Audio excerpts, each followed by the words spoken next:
Hello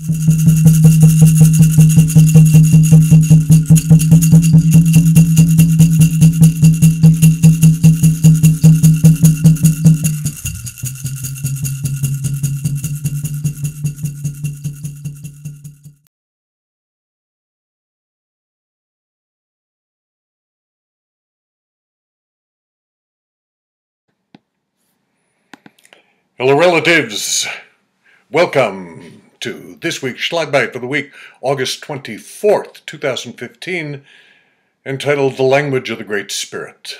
I've just returned from my annual clown trip to Iquitos, Peru, with Patch Adams and 100 clowns from all over the world to participate in a international healthcare project in an impoverished community there.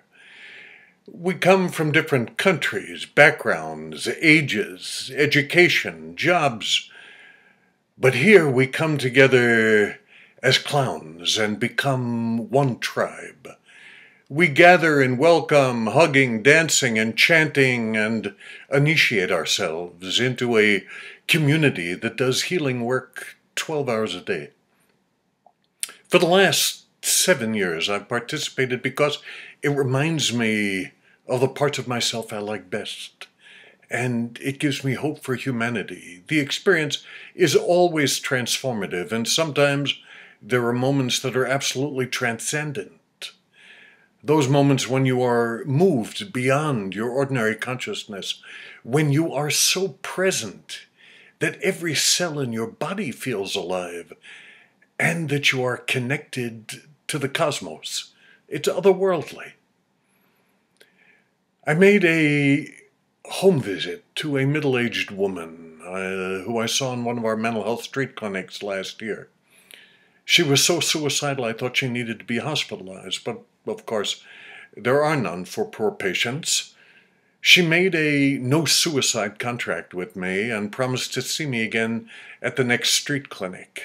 When she arrived, she came with her 2 daughters, and they all shared a history of profound mental and physical abuse. We made a real connection. Without drugs, I instead gifted them with a sacred amulet and a blessing before saying goodbye to them.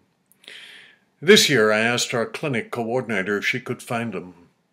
It took a while because they had left the abusive home that they were in and were now in their own house, which is a wooden platform lashed to an abandoned water tower that's partially covered with a tin roof. I brought along some non-perishable grocery items, and we sat and talked. They're happy to be living together. They're feeling good. They're getting by. They showed me their amulets that I'd given them, and we left with hugs and tears. And when we left, they thanked me repeatedly. And the thanks had far less to do with the groceries I'd bought than it did for having remembered the specialness of our connection. And in that transcendent moment, I felt only our shared humanity. It happened again on our final day.